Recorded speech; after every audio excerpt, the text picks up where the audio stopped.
आज शिव महापुराण जी की कथा के क्रम में आज शिव महापुराण जी के कोटि रुद्र संहिता का आज 9वां अध्याय।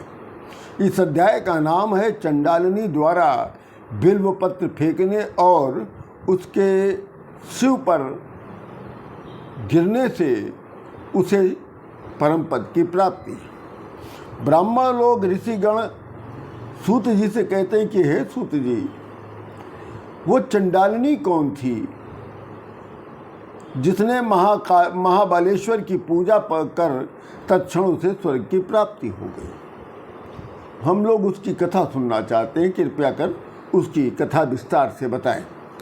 तो सूत जी कहते हैं कि हे ऋषियों, वो चंडालिनी पूर्व जन्म में सभी लक्षणों से युक्त थी।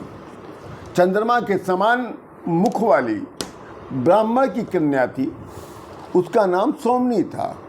उसके पिता ने एक अच्छे ब्राह्मण कुल में उसका विवाह किया।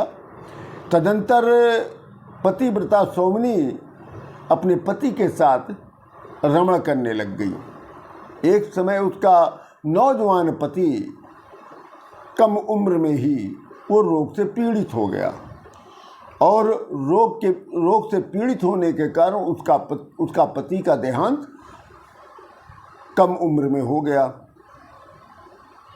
पति के मृत्यु के बाद कुछ समय तक सोमनी अपने ससुराल में निवास कर रही थी। तत्क्षण विधवा होने के बाद वो धीरे धीरे व्यभिचारिणी हो गई। सोमनी के व्यभिचारिणी होने के कारण उसका कुल दूषित होने लग गया और उसके कुकर्म को देखकर उसके ससुराल वालों ने उसको दूर ले जाकर जंगल में छोड़ दिया और अपने घर से निकाल दिया। अब वहाँ वो अकेली थी तो उस पर एक शूद्र की दृष्टि पड़ गई। तो शूद्र ने जब सोमनी को देखा तो उसे अपनी स्त्री बनाकर अपने साथ रख लिया। सोमनी अपने शूद्र पति के साथ अब रमण करने लग गई। अब उसके साथ उसने दो चीज़ और सीख लिया, मांस खाना और मदिरा पीना। अब ये तीन काम करने लग गई। मांस भी खाती थी, मदिरा भी पीती थी और व्यभिचारिणी थी ही। अब वो मैथुन क्रिया में ज़्यादा लिप्त हो गई। इसी समय सोमनी ने एक कन्या को जन्म दे दिया। कुछ समय बाद उसका शूद्र पति किसी काम से बाहर चला गया। अब सोमनी को मांस खाने का मन हो गया। मदिरा उसने पी ही लिया था, अब मांस कैसे खाया जाए? तो उसने मदिरा पीने के बाद उसने तलवार उठाया और गाय के बछड़े को बकरा समझ के काट डाला। और जब उसे ये पता चला कि ये गाय का बछड़ा है, बकरा नहीं है, तब वो शिव शिव करती हुई उस मांस से बने हुए अभिलाषित भोजन को उसने कर लिया। और कुछ काल के बाद सोमनी की मृत्यु हो गई। अब यमराज के गण उसको अपने यहाँ ले गए। यमराज को जब सोमनी के पूर्व जन्म के बारे में पता चला तब यमराज ने भी सोमनी को नरक से निकाल दिया। मतलब इतनी व्यभिचारिणी थी, धर्महीन थी कि यमराज ने भी उसको नरक में भी जगह नहीं दिया और उसका जन्म एक चंडालिनी के यहाँ कर दिया। अब सोमनी का जन्म दूसरा हो गया, वो एक चंडालिनी के यहाँ पुत्री के रूप में उसने जन्म ले लिया।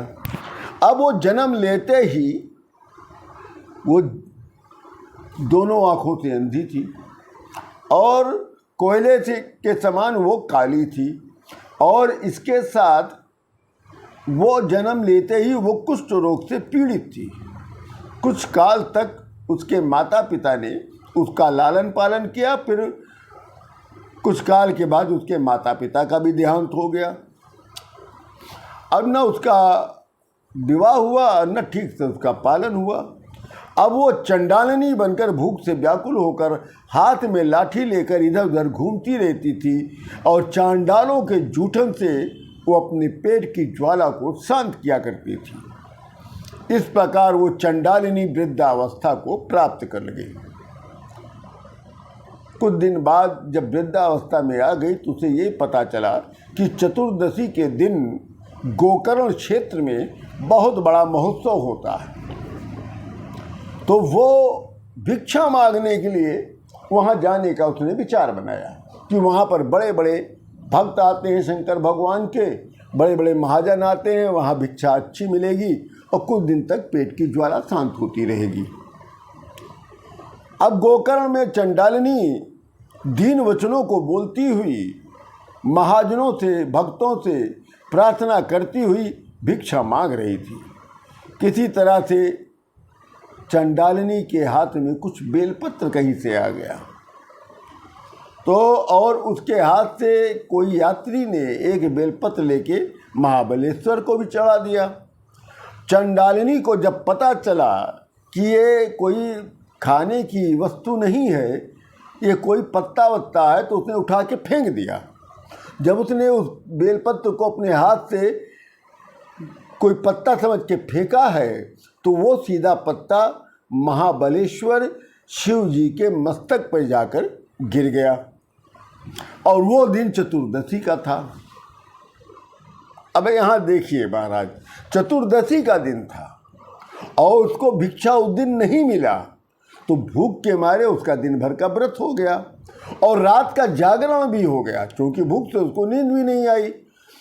और उसके हाथ से जो बेलपत्र था उसे बेकार पत्ता समझ के फेंका, वो सीधे महाबलेश्वर शिव जी के मस्तक पर चढ़ गया, जिससे शंकर भगवान प्रसन्न हो गए।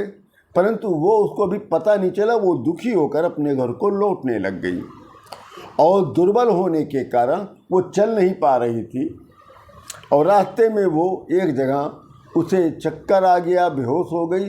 अचेतावस्था में वो गिरकर पृथ्वी पर मृत्यु को प्राप्त कर गई। अब शिव जी की कृपा से यमराज तो उसको हाथ लगा नहीं सकते थे, क्योंकि चतुर्दशी के दिन जो शिव जी की तिथि होती है महाराज, याद जान लीजिए, शिव जी की जो वास्तविक तिथि होती है वो चतुर्दशी होती है। अब चतुर्दशी के दिन उसके हाथ से महाबलेश्वर शिव जी के मस्तक पर बेलपत्र चढ़ गया और उस दिन वो व्रत रही भूख के मारे, और भूख के मारे उसको नींद भी नहीं आया। तो यमराज की इतनी क्षमता नहीं थी कि शिव भक्त को वो हाथ लगा ले। अब शिवगण विमान लेकर उसको लेने आ गए और वो विमान पर आदरपूर्वक शिवगणों से लेके गए, उसे परम पद की प्राप्ति हो गई।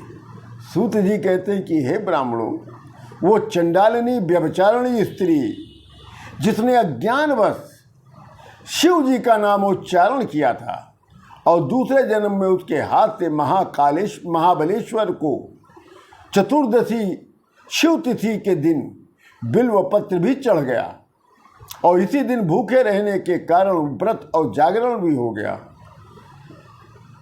अज्ञातवश उसे इस दिन बहुत अधिक पुण्य की प्राप्ति हुई, जिसके कारण शंकर भगवान उसको अपने पास बुला लिए, शिवपद की प्राप्ति हो गई। अब आप सोचो कि एक भूल से किसी की चढ़ जाने के कारण एक बेलपत्र शंकर भगवान प्रसन्न हो सकते हैं, और जो शिव महापुराण की कथा सुनेगा महाराज, उस पर शंकर भगवान कितना प्रसन्न होंगे। जय जय श्री राम।